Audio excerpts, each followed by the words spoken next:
안녕하십니까. 하태르 의원 김지용입니다. 이번 시간에 말씀드릴 주제는 관절 치료를 계속 받아도 무릎이 통증이 계속된다면에 대해서 말씀을 드리도록 하겠습니다. 일단 무릎 통증이 처음 시작이 되면 이것 역시 대부분의 환자분들이 정형외과나 마취통증의학과를 방문을 해서 엑스레이를 찍고 무릎 관절의 간격이 좁아져 있거나 아니면 무릎 연골이 달아있는 소견이 의심이 되면 CT나 MRI 같은 정밀 검사를 시행한 후에 무릎 연골 주사나 PDRN 같은 연골 재생 주사를 치료를 대부분 많이 하고 있는 것으로 알고 있습니다. 이런 치료를 지속을 해도 무릎 통증이 해결이 되지 않는다면 가장 먼저 의심해야 될 건 무릎 정맥에 대한 정맥 부전을 의심해 볼 수 있을 것 같습니다. 대부분 정형외과에서 내리는 진단들을 이렇게 정리를 해봤는데 일단 무릎 통증에서 가장 흔하게 의심하는 것은 골관절염, 그 다음이 이제 연골연화증이라고 해서 무릎 연골이 약해지고 부드러워져서 생기는 뼈의 충돌에 의한 통증을 가장 많이 들어보셨을 것이라고 생각이 됩니다. 제일 최근에 나온 논문을 하나 소개를 좀 해드리겠습니다. 2021년도에 몰폴로지에 실린 논문이고요. 여기는 정형외과랑 영상의학과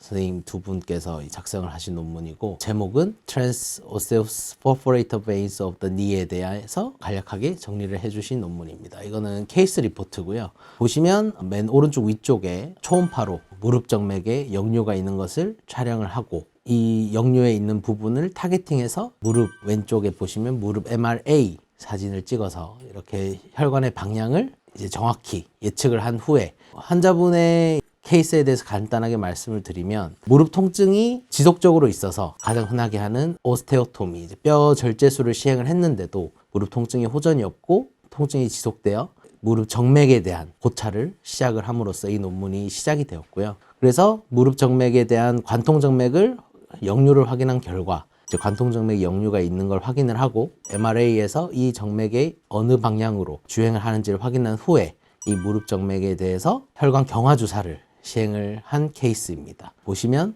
이제 제가 노란색으로 표시를 해놨는데, 이 논문의 가장 중요한 의의는 만성적인 매우 심한 정맥 부전이 무릎의 골관절염도 흔히 일으키고 발목의 통증도 이것과 연관이 있을 수 있다는 고찰을 남김으로써 이 논문이 종료가 된 케이스가 있습니다. 대부분의 의사들이 이제 무릎 통증이 정맥 부전으로 인해서 생길 수 있다라는 생각을 거의 못하고 있는 걸로 생각이 됩니다. 하지만 무릎 정맥 고장은 굉장히 흔하고 증상이 없는 분도 이 무릎 정맥 고장이 있으신 분도 있습니다. 하지만 증상이 있다면 거의 90% 이상은 이 정맥 부전이 영향을 미치는 것으로 보이고, 실제로 환자 치료 성적도 굉장히 좋게 임상적으로 관찰이 되고 있기 때문에 만성적인 무릎 통증이 있으신 분들은 이 정맥 부전에 대한 질병도 의심을 한번 해보시고 검사를 한번 받아보시는 것이 좋을 것으로 생각이 됩니다. 이 혈관 경화 주사는 기본적으로 지속적으로 맞는 주사 치료가 아닙니다. 연골 재생 주사나 무릎 주사 치료처럼 반복적인 3개월이나 6개월 간격으로 맞는 그런 주사가 아니라,